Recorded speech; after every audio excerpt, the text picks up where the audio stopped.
Hello, welcome to the Reframing Mindset podcast. We are clear my head of the thoughts that are preventing clarity and practice my speech, among other things. Episodes range from informative knowledge to funny stories about my experiences, and in the future, maybe include interviews. So subscribe and enjoy. Episodes drop every other day.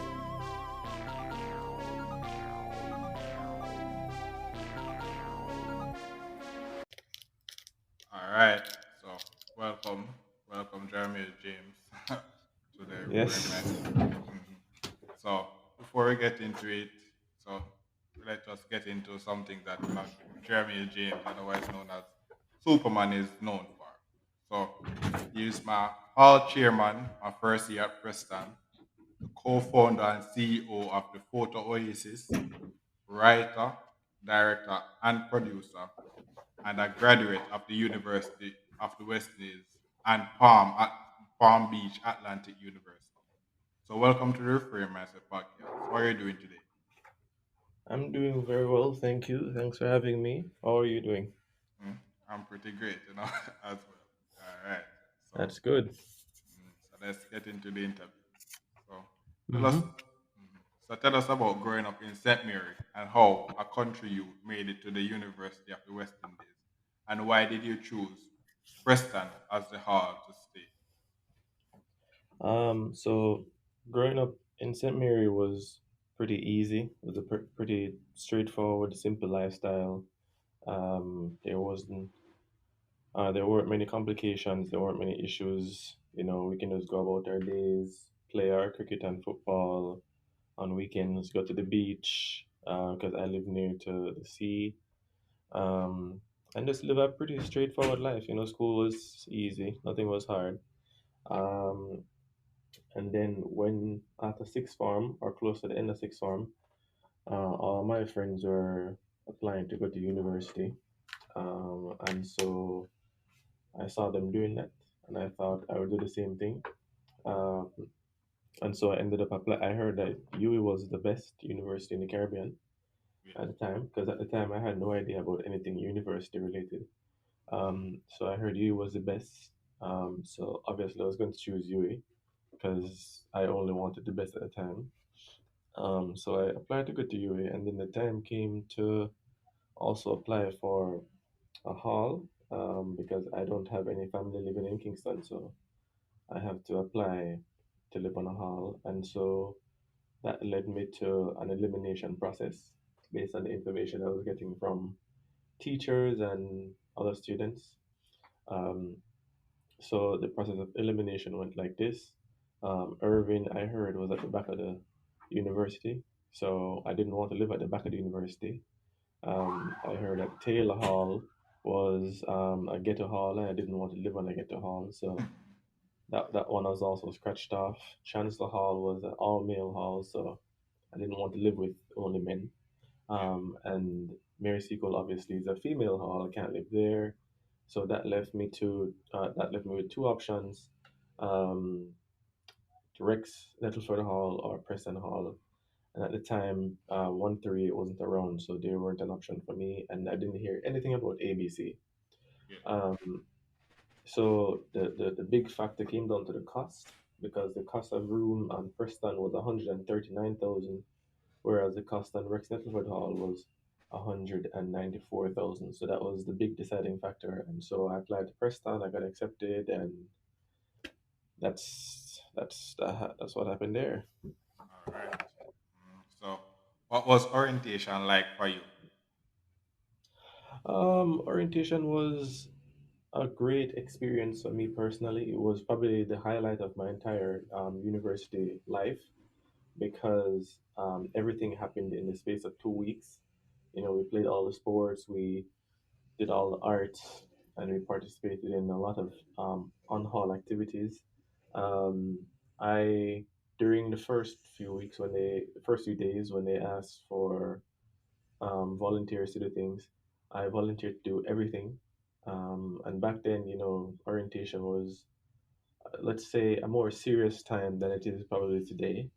And so I volunteered to do everything, and it became a thing where the seniors, even throughout my regular undergraduate life, people will always tell me or tell stories about orientation and this one dude that put up his hand for every when they asked for everything. This one dude just put up his hand for everything, and that's how I got involved in everything, from basketball to volleyball to ring road to dance competition to elocution. The only thing I didn't do was chorale because I cannot sing. Yeah. Um, and our dance routine was choreographed by the Most Honorable Super Senior Sergeant Pilgrim Madam, who is Sanita Mary, a former Miss Jamaica World now. So, and then my super seniors, my hall chair at the time, we met him on the first night when we had lines. Like we were all there looking at each other like what the hell is this? What's going on? Actually, a fun fact about the lines too is on the very first night of lines, the person standing across from me was none other than Ravman Powell, who is now an international cricketer for the West Indies. Actually, Yeah, man. fun fact about that, I remember the same night we were looking at each other and we were asking each other like, "Wagwan, like, what were they?" So, um, and then he and I went on to play cricket also during orientation, almost almost winning actually. We Mm, should have won. I remember that. I remember that period. We should have won freshers cricket fully because we beat Chancellor, we beat Irving, we beat Rex, and then we lost to Taylor in the final in a game that we should not have lost because we needed 2 runs to win after the last over, mm. and it went to a super over, and then we ended up losing. But it was a great orientation period. Um, yeah, I think I ended up winning Pressman of the Year, so that was a fun little thing. But overall, though, it was I actually missed induction.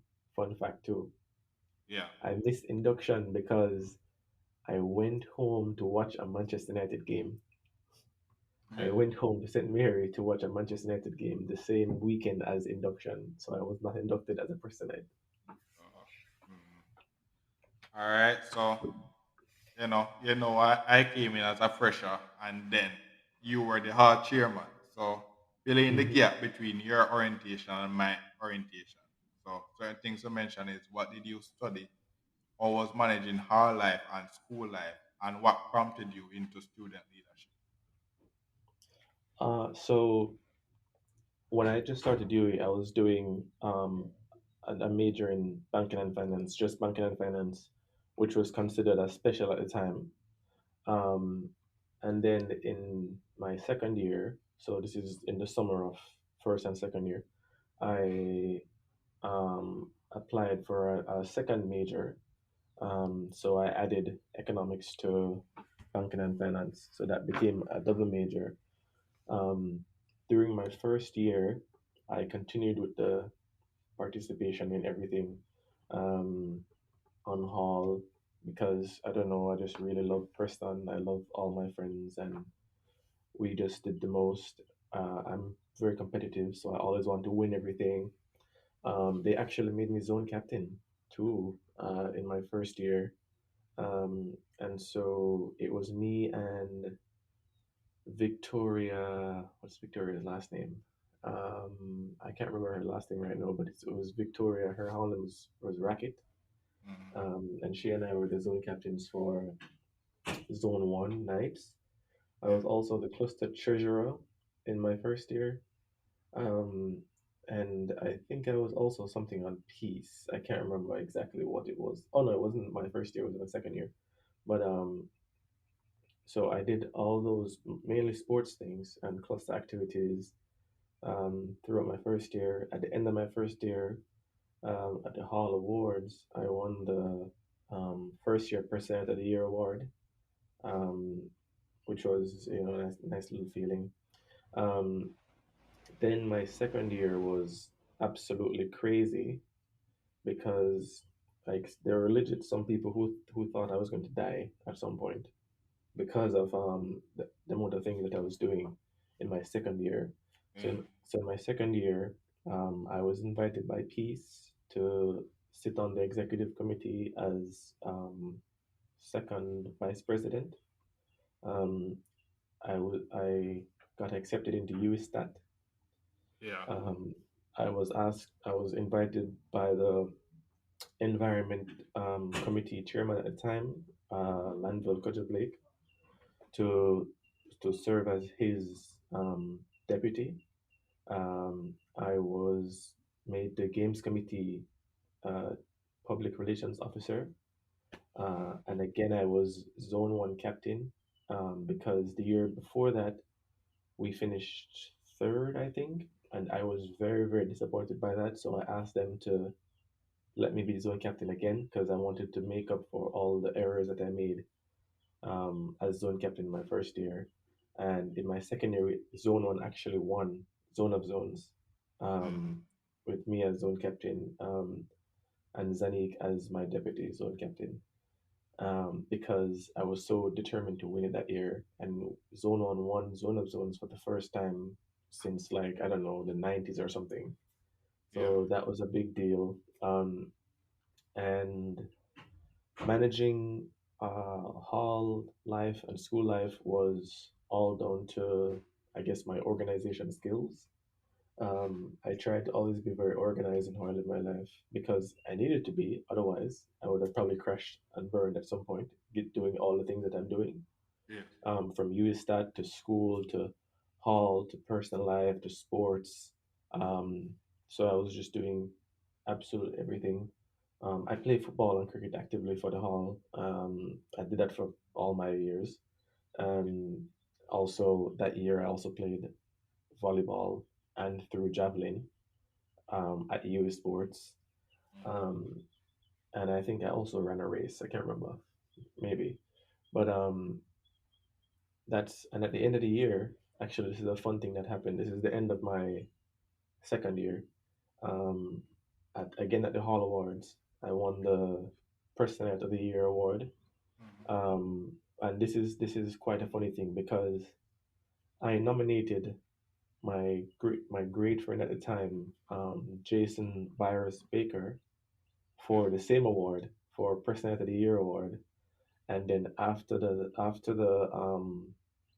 award, a few days after, I found out that he was the one that nominated me, and I didn't know that. So Mm. that was a pretty interesting thing. So we nominated each other without each other knowing, and then I ended up winning it. So Mm. and he was the one that did my introduction also at the awards. And Yeah. then so my third year now, this was my first year on the guild because I was deputy hall chair.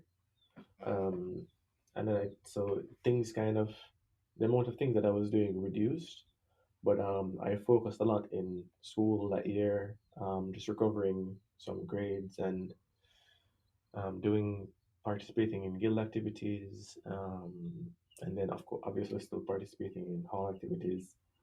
So that was pretty much my third year, considerably easier than my second year. Also, my second year, a fun fact also about my second year, just to go back real quick. I also did, in addition to everything I just mentioned, I also had two jobs that I did. One was at Sutherland Global Services, the call center, Yeah. where I worked for Amazon.com, and then the other job was at the library, like so actually cleaning the library in the morning. Mm-hmm. So this was and that went on for the whole year.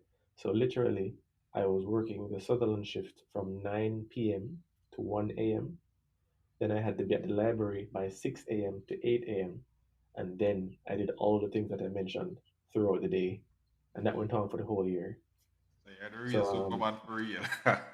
right, yes. Man of So and Steel. people always joked about that, like that you really deserve this name to be doing all these things. And then in addition to that too, for all because so the year before that, my first year, there was a personite, a very good personite by the name of Amor Card Brown. His whole name is Dragon.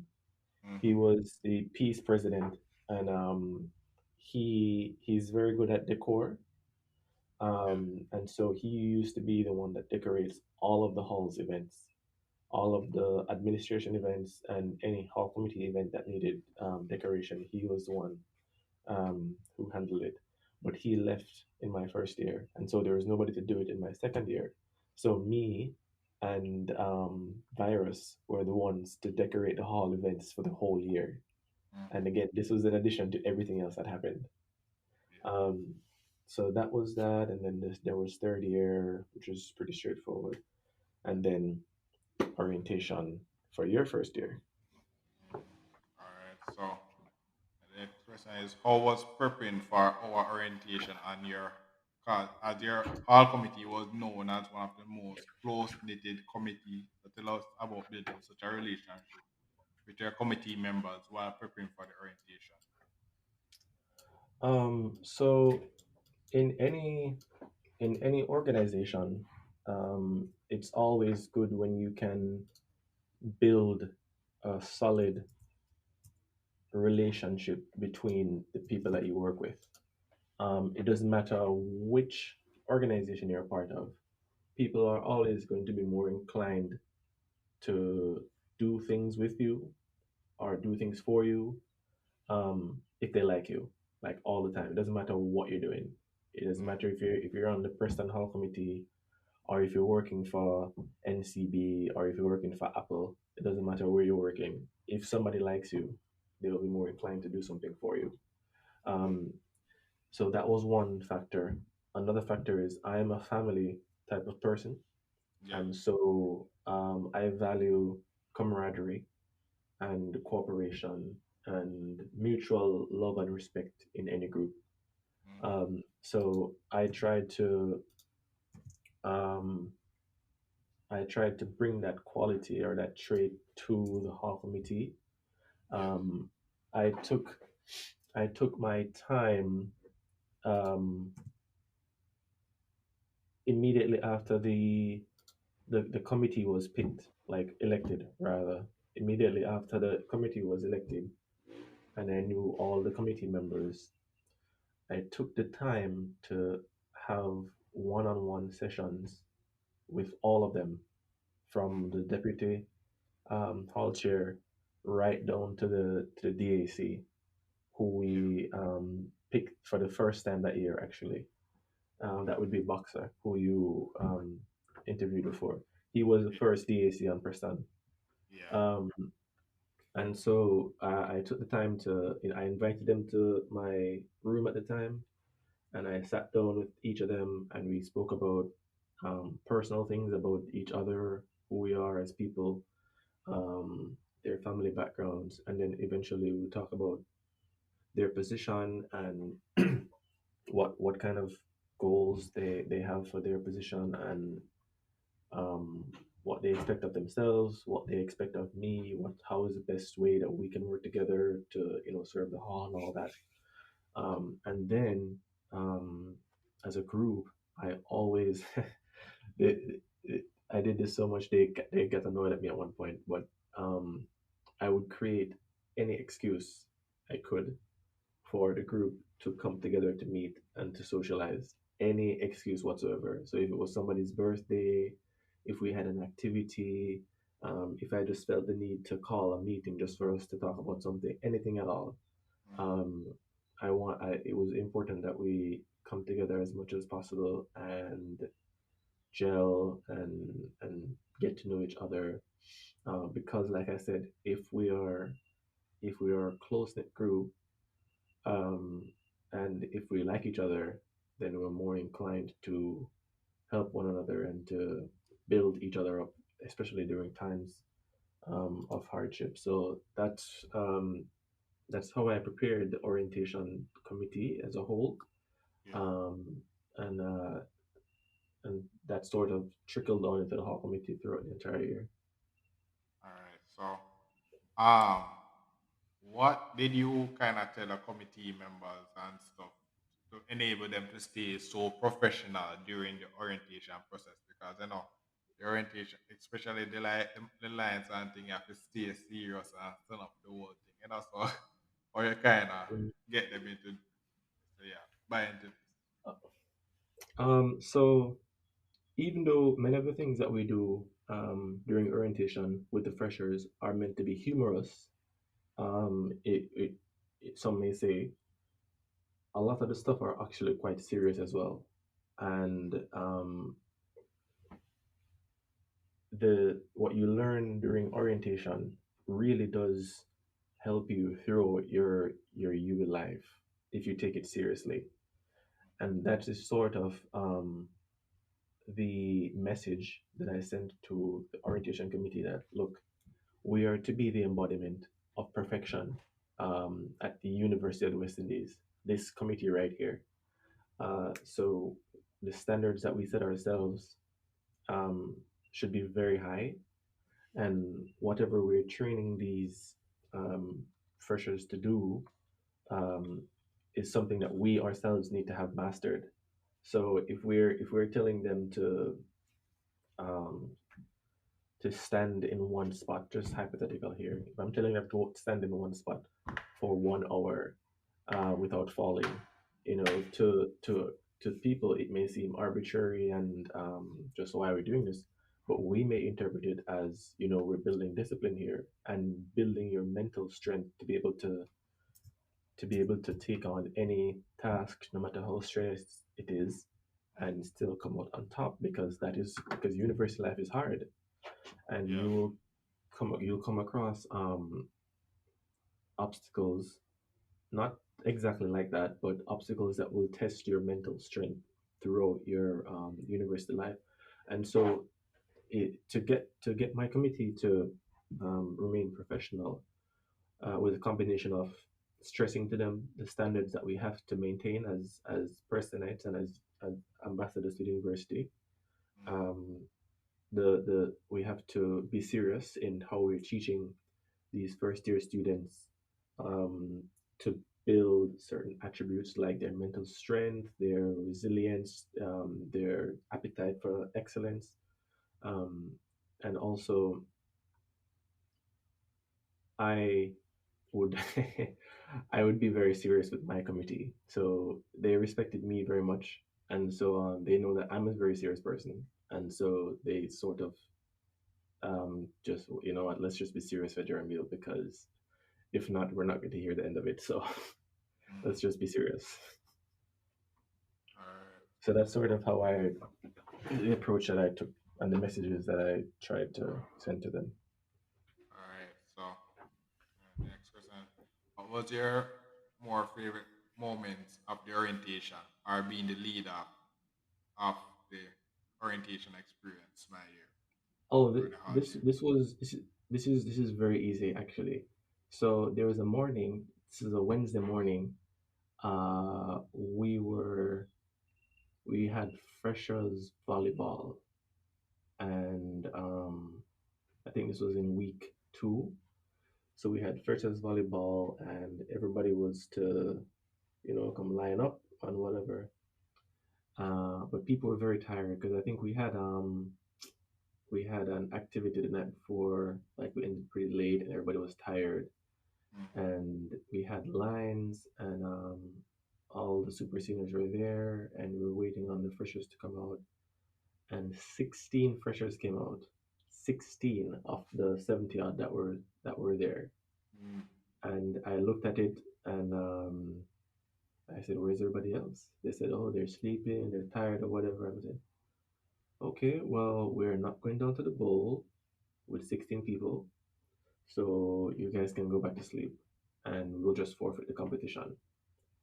And I told, because I'm not going to embarrass the hall by taking 16 people down to the bowl, nor am I going to walk to everybody's room and wake up anybody.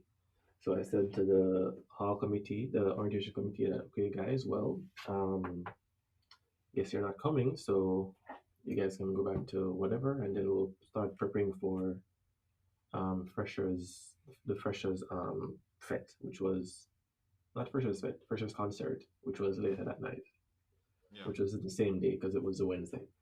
And so I dismissed them. And so on my way back, so I walked back to my flat.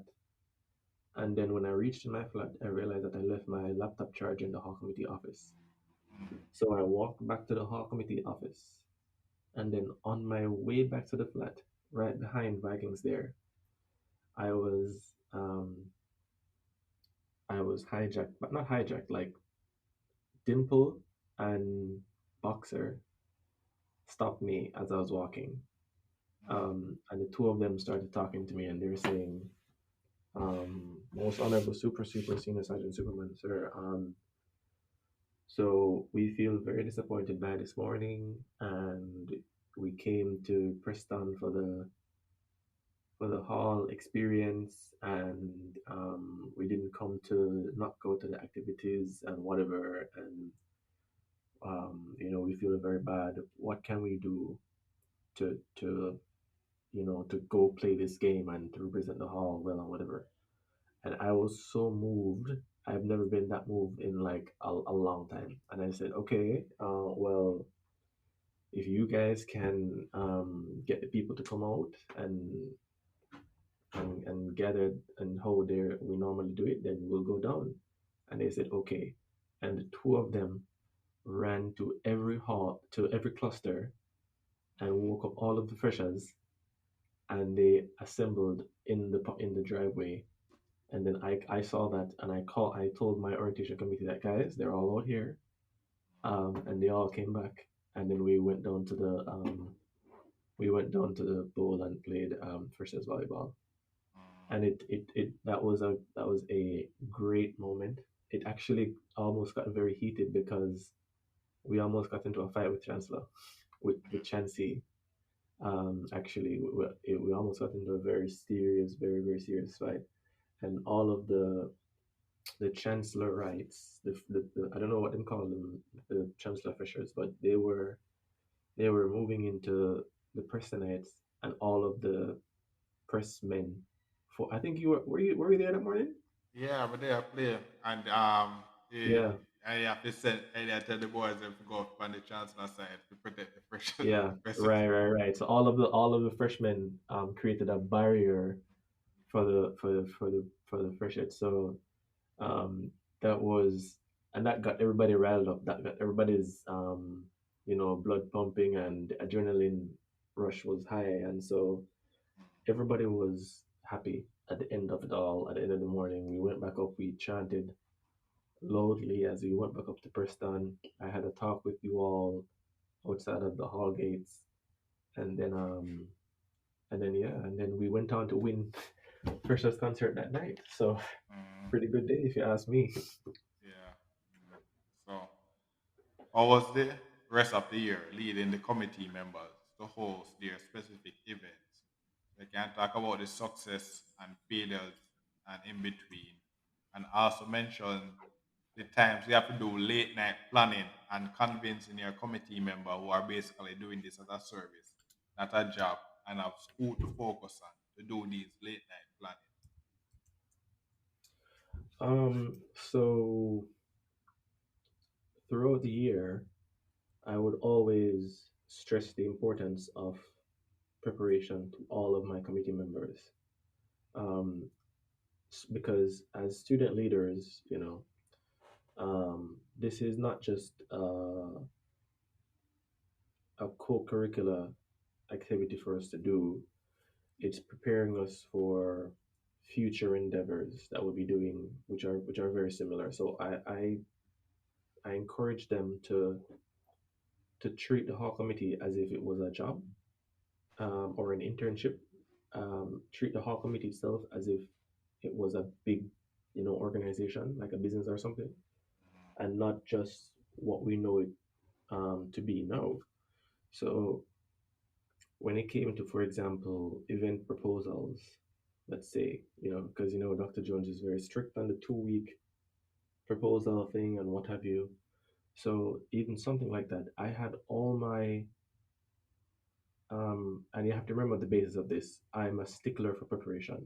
So I had all my committee members um, do the proposal for all of their events from July. of that year before orientation began, Yeah. and all of them did it. So every single person had a head start for their respective events from July. Um, and so when the time came closer to these respective events or initiatives, it was just a matter of fine tuning one or two things to adjust for any changes. And so we had what was called a master calendar and a master budget that we had and updated accordingly. So everybody would know when everything is. They would know what their roles are. It was very detailed, and we tried to follow it as best as we can because I also stress to everybody having a good school slash committee life balance. Um, so we would know when we need them at specific times, so no one would feel overwhelmed or taking on too much. Um, so the important thing is for me is what we're learning and how we're growing in the specific role. It is not as persons, like as students, and as human beings, not necessarily the success of the event itself. Like these events will continue every year. It doesn't matter, but the lessons that you learned, those will stick with you for the rest of your life. Okay, so that was a big deal for me. There wasn't a lot of late night planning stuff for various events, maybe masquerade because that was necessary. But for the more local events and stuff, um, the respective committee members had been preparing for those for months, so it wouldn't require too much late night planning and stuff um, when the event actually came. And a great example of that would be you live in INET, right? Yes.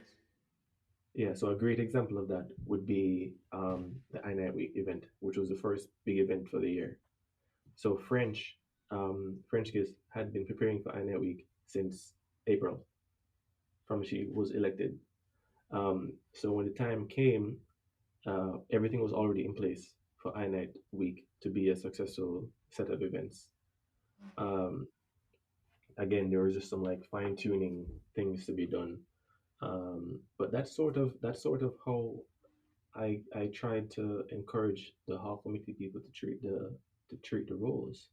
Um, we completely revamped the hall committee office because before I took office as hall chair, it was sort of like just a storeroom slash games room. Some random students would go in there to play video games, and it was just a mess. And so as soon as I took office, I told them like, well, guys, we'll be using this room now for an actual office. So you guys can't come in here anymore or whatever. And so I switched the entire office into an actual looking office.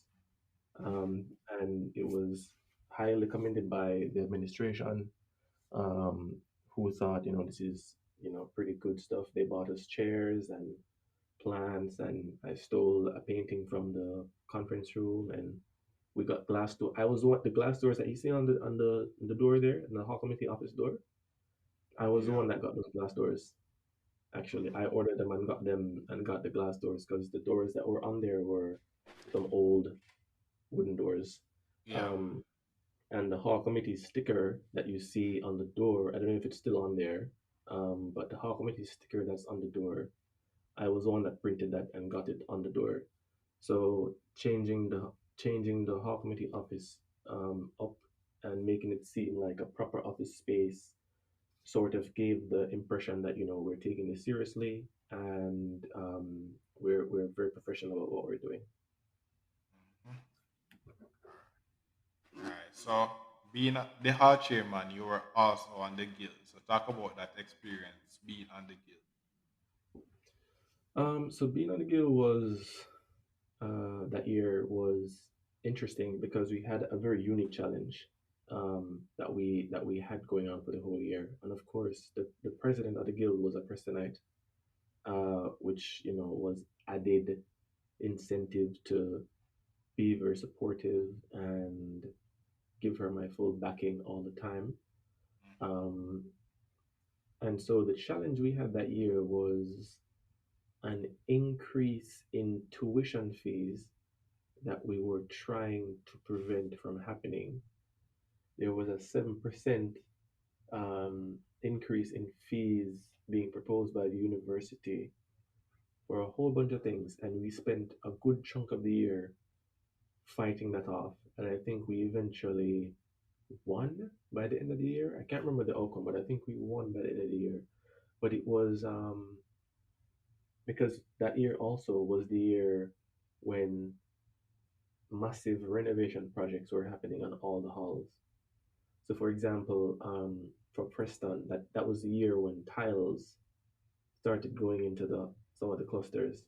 mm, And so, for example, when some of the freshers moved in, I think everybody lived on one side of the hall because they were still putting in tiles, and then they would move over gradually.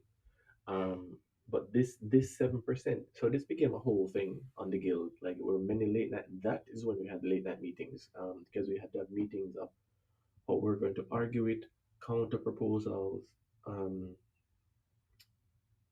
planning sessions, etc., stuff like that. So one of the things too is um, the 7% increase was contingent on the completion of the renovation projects that were happening on every hall, and none of the projects were finished by the time that they were supposed to be finished. Yeah. So we spent the whole year arguing from that basis that listen, you guys said if you did this, then you'll increase the fees. You didn't do it, so you can't increase the fees. So that was a long-standing um, challenge throughout the year, and but it was a good guild experience anyway. Um, it was a good experience seeing how we argue things at the highest level with with the university administration, and you know how we can advocate for the best interest of the students. Mm. All right. So after you finish your hall chairman tenure, the next thing you tried to be was the guild president, which didn't work out. So tell us about campaigning for such a big post, and tell us what have you learned for such a big campaign. And one of the main experiences I like to mention, like you to mention, is telling how you told us supporters that put in a lot of work that we failed the mark, and how did you initially got those people to support you through thick and thin to do so in the first place? Okay, so when I read this question, so you left out one little part. So after Haltier, I was vice president for a year, then Vice on the President. guild, and Yeah. and and then I ran for president. So I was vice president for projects and special initiatives in between that year.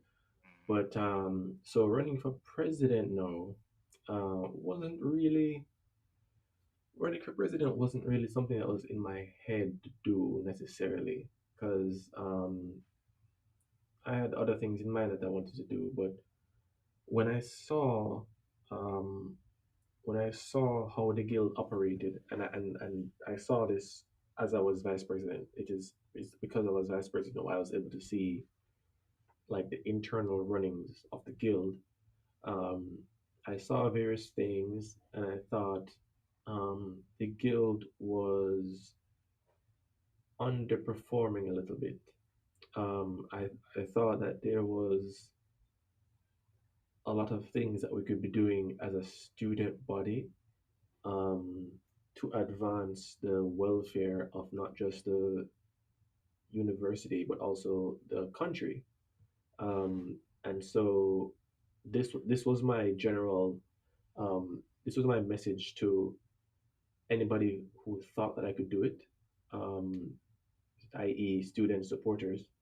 And this was my message during the campaign. I wasn't campaigning on any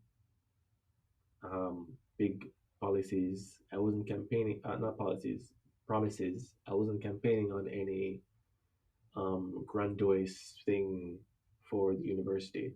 I was campaigning on realistic things that I thought and still think the guild should be doing as the premier student leadership organization body in the Caribbean.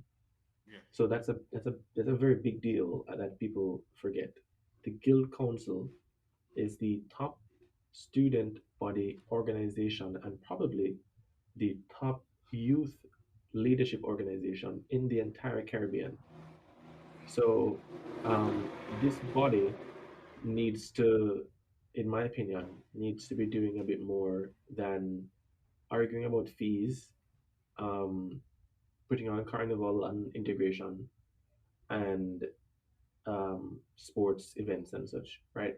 I thought there was a lot more that the guild council should be doing to engage students and to tackle national issues and to get students involved in those issues nationally. A quick example is like, why aren't our economic students?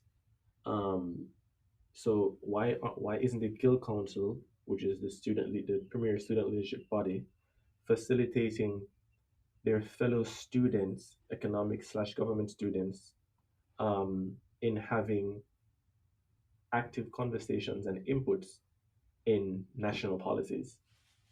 Like, why isn't that happening?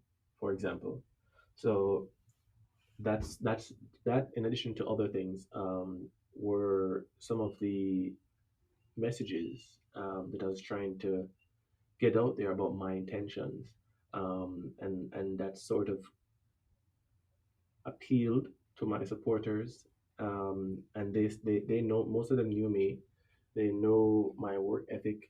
They know I'm a hard worker and I give my best all the time in all the roles. I do not care about the fame of being guild president or vice president or hall chair. I could care less. I'm a workaholic, and I don't have time really for the fame and whatever else that comes with it.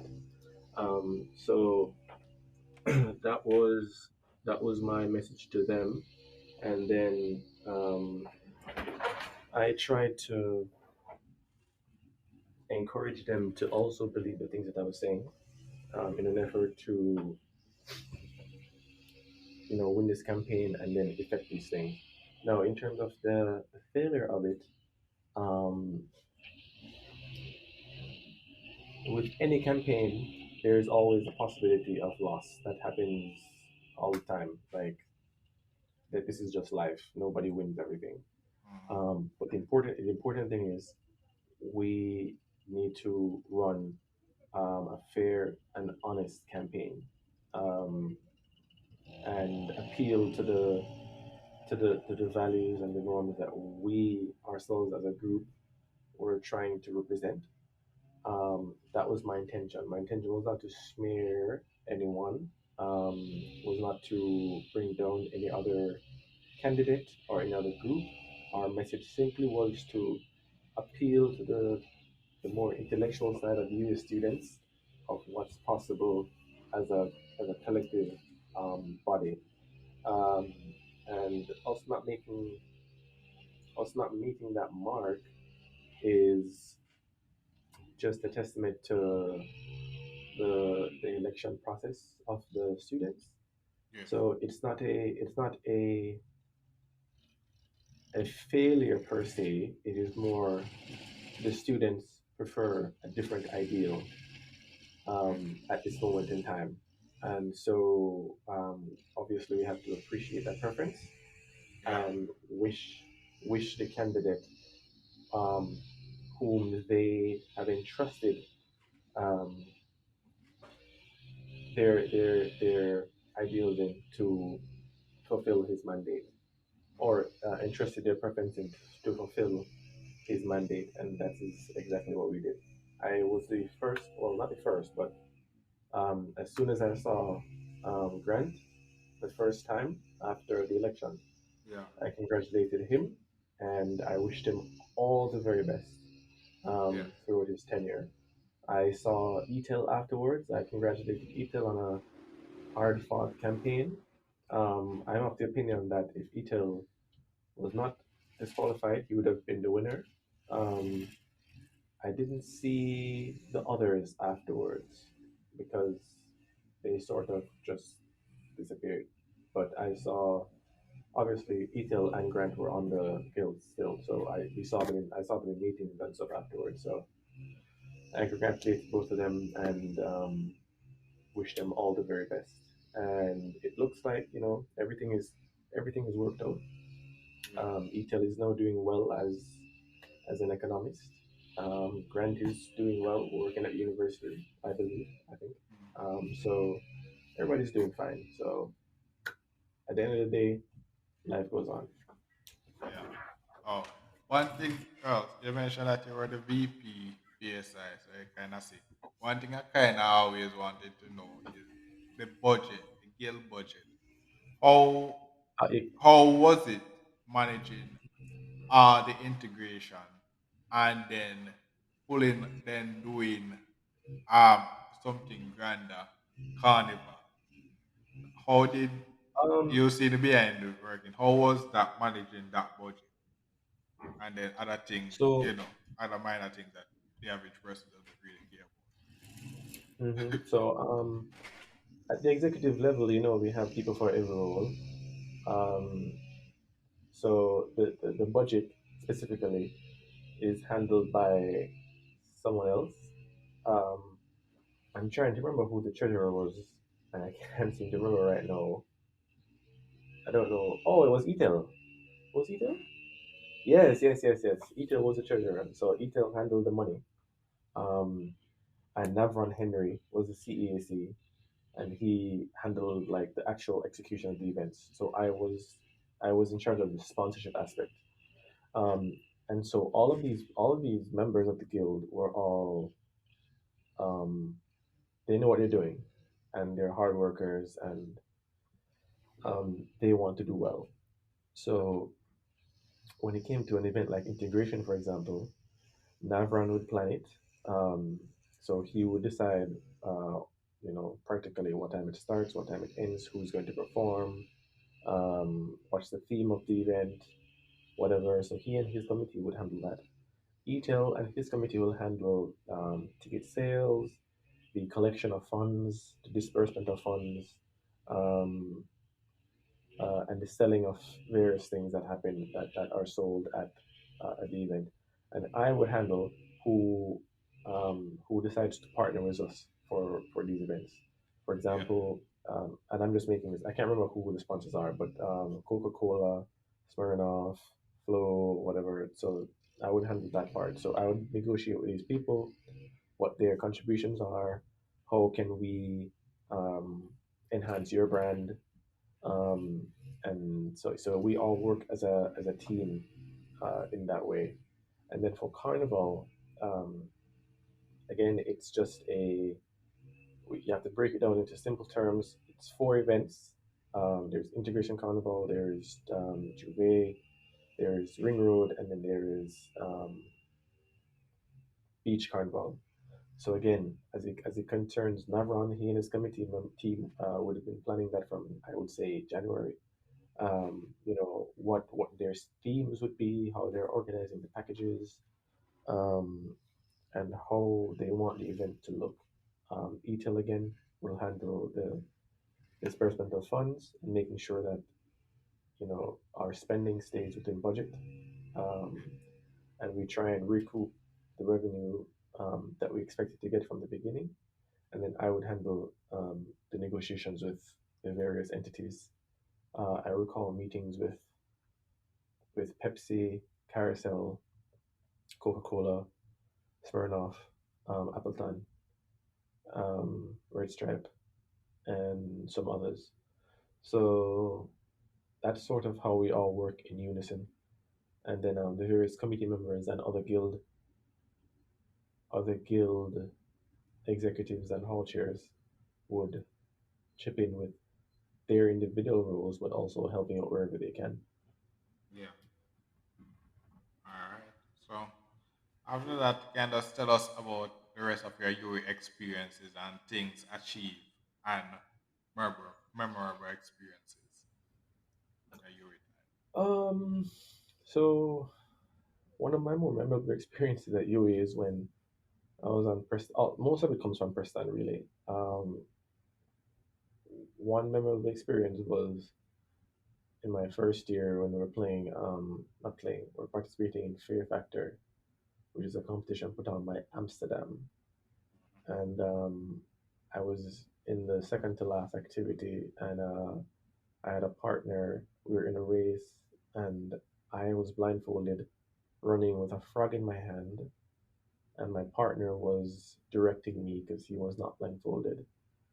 And when I reached the finish line was I night. Yes.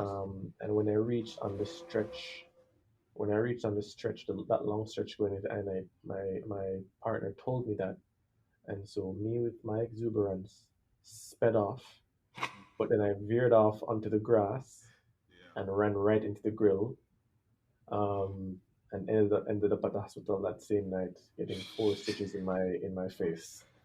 So that was an interesting experience. Another, I guess, memorable experience was we reached the final in intramural cricket. Um, Throughout that year, we again this is not first class cricket. This is intramural cricket. We beat Taylor, Rex, and Chancellor again in intramural cricket. So that was a huge thing, and I was very proud of that because we reached the final and we came upon a very good Irving team. Yeah. Irving had like half of the UE cricketers on their team, so um, they got the better of us. Achievements again on Preston. Um, President of the Year, first year President of the Year. I got awards at the guild at the university level. Um, like outstanding leadership in this role or that role. Um, One great experience I had, or two, I would say, were during UE games. Yes. So UE games is when all the campuses come together to play sports. So the first one I had was actually at UE, and I got in on the volunteer team, and that was an extraordinary 10 days because we went all over Kingston playing the sports, and the final day we went to UE Beach and celebrated, and that was super fun. And then the second time it happened was in Trinidad, and that was when I was hall chair. Well, the summer between being deputy and hall chair, and I got to go, and that again was a great experience. Having experienced youth games in Trinidad, we went all over Trinidad, played all the sports, went to a lot of beaches. It was very very fun. Um, but other than that, I think those are probably the highlights. Um, there's so many things that happen. I'm actually writing a book about my UV life right now. Mm-hmm. Um, yeah, so I expect to finish it by, if not the end of this year, then by mid next year. But I'm All right. documenting every single thing that happened while I was at UA because I think it's just, if somebody else told me that they went through all these things, I probably wouldn't believe them because it was just so much. Mm-hmm. So I'm going to document all of it in a book and then release that, and whoever wants to read it can read it. But I Yeah. just want to capture everything that happened because I think it was an extraordinary 5 years. Yeah. All right. So I see you are the co-founder and CEO of the Photo Oasis and a graduate of the Palm Beach Atlantic University. So tell us what made you change from banking to this profession. Um, so first of all, my primary career objective now is to be a film director. But um, I during my time here in the United States, I've been doing like photography as a hobby, and friends saw what I was doing and thought this is pretty good. You should do this as a business. So I started off doing that, and then it was actually working. Like people were hiring me to do stuff, and so eventually myself and a partner of mine decided to make it into a fully fledged business LLC, and so that's Photo Oasis. So I just wanted to make that distinction first. So no, in terms of moving from banking to this profession, um, I've always had an affinity for film, for movies Yeah. and TV. Growing up in Jamaica, but there's, as you know, there's no industry for it in the country in Jamaica, Mm-hmm. and so parents, family members, etc., would always would always recommend that you do something that will get you a job afterwards. So play it safe, essentially. You know, be a lawyer or a doctor or work in a bank or whatever, stuff like that. Um, so I've always been good at maths and accounting when I was in high school, and then when I got to UE, I was good at economics and stats. So I just thought, just to do that because I'm good at it and it will get me a job afterwards. So let me just do that. Yes. And then I got a job afterwards at Victoria Mutual, and I was working that. But just within the job, it and even seeing the executive leadership at Victoria Mutual, I was saying to myself, do I really want to live this life for the rest of my life? Mm. The answer to that was no. And so I decided to think long and hard. I came to the United States on vacation in 2017 for a 6 week vacation. And while I was here, I had a long um, time to think to myself, okay, what do I want my life to look like? Um, what do I want to achieve in my life? Um, and how do I want to go about it? And so the idea of film came back to me. And so I decided, okay, I'm going to pursue this film career. How do I start?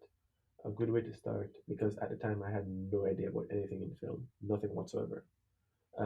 So I thought a good way to start is let me go back to school for it. And so I applied to and got enrolled to Palm Beach Atlantic University, where I studied cinema arts. And Yes. so that's where the change happened. And so being here, just studying film, I think now I have a very good understanding of film. I'm getting ready to start working on my first feature film right now. I've made a few shorts, so that's the change, and that's what I'm doing now. All right. So, how was it transitioning? Did you face imposter syndrome? And what were the steps from leaving Jamaica to becoming a co-founder of the company, of a photo company, and a writer, director, and producer, and creating some, great YouTube shorts already? Um, so no, I didn't face imposter syndrome. Actually, when I tell people here that I'm from Jamaica, they're actually very shocked all the time because when I'm here, I don't speak with an accent at all. I speak as if I'm an American in their dialect. Yes. So they nobody believes that I'm from Jamaica. Um, so that was fine, and I'm used to the place. I'm used to South Florida because I've been visiting here almost all my life, so I know the area very well. Um, so I was able to get around quite easily. So that's pretty much the transitioning part in terms of facing imposter syndrome. So the steps from leaving Jamaica. So it was so I decided that I'm going to leave Jamaica in 2017, summer of 2017. So I worked for a year saving some money. I applied. I took the year to apply to university to sort out all the funding to get all the immigration and stuff ready, and then I left in summer of 2018. Yeah. And so while I was enrolled at university, which I did for 3 years, um, I did a lot of work outside of the classroom in videography, photography, and filmmaking to enhance my skills and to learn as much as I can. So I wrote scripts, I directed short films, I did little YouTube videos. I worked professionally as a videographer for a department at university, for two departments actually at university, one of which I'm working at full time now.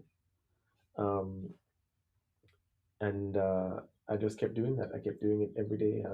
I would read books about filmmaking. I would watch countless videos. I would write as much as I can, and then I would gather teams and we'd do films. So that's sort of how the transition went. All right. So, what knowledge from your UE tenure assisted you in your venture into photography and videography? Um, the structural part of it, I would say, because uh, so photography and videography has a business side to it as well, has a business structural side of it as well.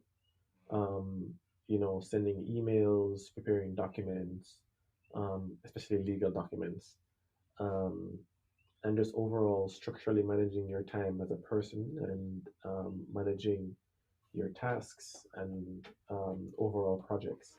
So all my experience from UE, being on hall committees and guild and USTAT and all of those things prepared me ideally to cover all of that aspect in photography and videography that I just mentioned. Being very structured and organized and disciplined and getting a lot done in a small amount of time.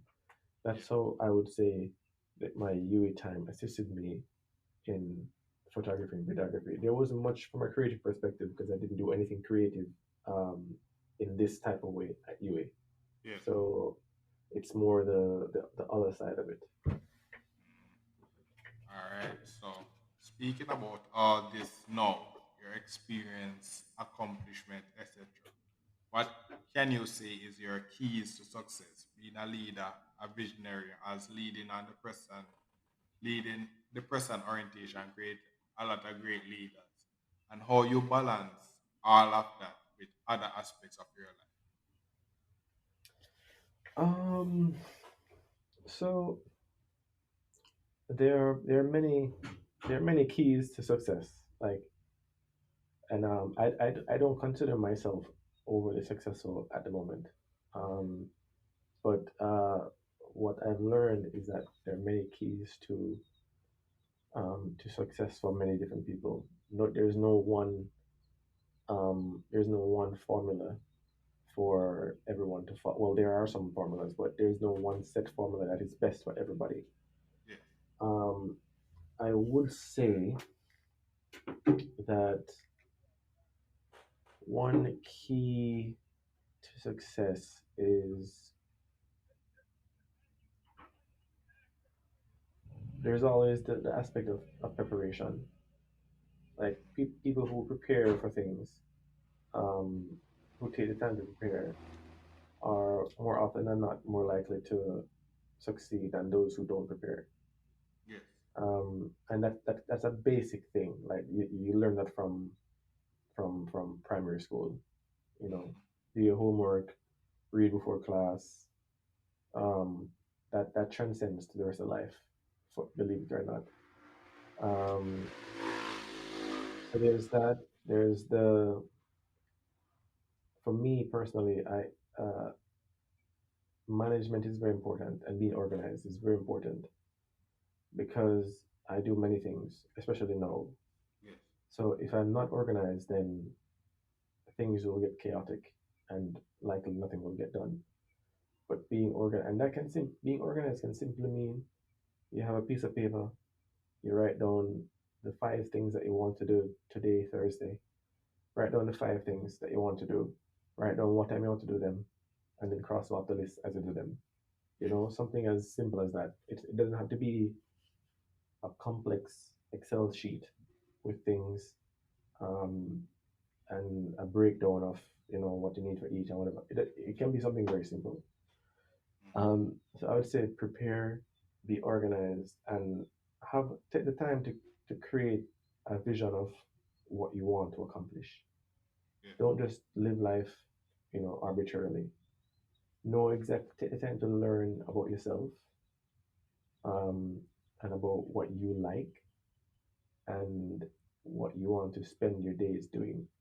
Because people, especially in Jamaica, tend to think that their goals are not achievable, but really, um, any goal is achievable, and there there is enough evidence around us to prove that.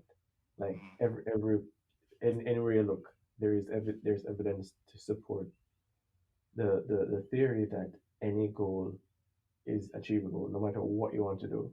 yes. It just takes time and hard work, and you just have to have a clear idea of what you want to do and then work hard towards it. So I'd say um, preparation, organization, and hard work. All right. Those are my personal three keys. Like I said, it probably doesn't work for everybody else, but those are my personal three keys. All right. So the last question would be, what books or people influence you on your journey, and how did each influence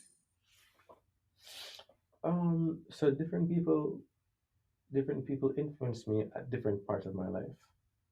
Um, one, the first time I was probably the first person that influenced me in my life was a cricketer by the name of Ricky Ponting, who was a former Australian captain, cricket captain. So during my high school days, um, I would say he inspired me because of his leadership style and his approach to life and discipline and being tough and um, hurdling challenges. So he inspired me throughout my high school days. Then when I came to UA, I would say Dr. King inspired me. He's actually Dr. Damien King, who was the head of the Department of Economics, and principal of economics teacher. you? Yes. I would say he inspired me, and I admired him. And people always say I behave just like him when I just came to UA. And he's actually the one that well, he didn't do this directly, but he indirectly persuaded me to uh, study ad economics as a major. Um, and then in my third year, I would get a new inspiration when the President of the United States visited UA, and I listened to his speech, and Mm, that changed my life forever because I became a huge. Before that time, I didn't know anything about U.S. politics. I just knew of Barack Obama. I didn't know like what is he about or whatever. But the day he came, we all camped out along the street at the entry of UA, and I saw his car drive by. Then I watched his speech inside IFLT, and then when he was leaving, we stood at Juicy Beef as he exited the assembly hall, and yes. I glimpsed him as he was driving back down. And after that, I got um, hooked on him. I watched all of his speeches. I researched him. I have his book right now. So I was hugely influenced by Barack Obama. I'm also influenced by the former Manchester United coach, Sir Alex Ferguson, Mm, and all of the things that he teaches about life and sports and succeeding as a human being. So I'm influenced by different people at different times. Right now, I'm greatly inspired by film directors, so like Christopher Nolan, Martin Scorsese, um, and other filmmakers, professionals like Roger Deakins and these people. I'm hugely influenced by them, who they are as humans, and how they do their work. So I would say that's probably the influences. I don't read as many books nowadays, but I'm getting back up now with my reading. But uh, definitely, those are the people that inspire me throughout my life. all right. So that was the last question. And thing. So, the last thing to say is just thank you for coming on, Mr. James, onto the podcast. And you can take this time to mention what you have been working on and what services you have to offer and where they can find you if they're interested in get Right, right. Oh, yes. So as you know, I'm co-founder and CEO of Photo Oasis. So we are a photography and videography company. We take a wide range of um, clients for different kinds of events, such as birthdays, engagements, weddings, parties, studio shoots, pretty much all the standard photography stuff. And we do videography work for corporate and personal. Um, so that's our services. Our website is thephoto-oasis.com. We're also on Instagram at thephoto-oasis. Um, so you can go to those platforms to see our work. Personally, I'm working on my um, book and my first movie, which hopefully will be released next year. So yeah, it's a busy life, very very busy lifestyle, and but I'm enjoying every minute of it. Uh, but yeah, that's what I'm working on now, and those are the services that we have. All right. So thank you for coming on to the podcast, and I hope you have the success that this the same Hmm. success that this may offer me as well. So Yeah, thank you very much for inviting me on. I'm glad we got it to work out in the end, yes, and I'm hoping that this podcast is a success for you too. I would say to you personally, just keep going. Um, keep bringing on people, keep working at it. Um, and don't let a slow start or any slow period deter you too much. Just keep going, and it can be a resounding success. yeah, man. All right. Thank you. All right, Colin. Thanks very much. Yes. Well, this is the end of the episode. Thanks for watching, and look forward for the next episode. To support this podcast, go to anchor.fm/cssb/support or become a sponsor for this episode. If you have a product that you want to have more exposure, DM me on the Instagram page, Reframing Mindset Podcast, or on Twitter at ReframingP. Either way would help. Thank you regardless for listening, and here's a preview for the next episode. The first stranger that I'm having on the podcast, it's kind of weird now.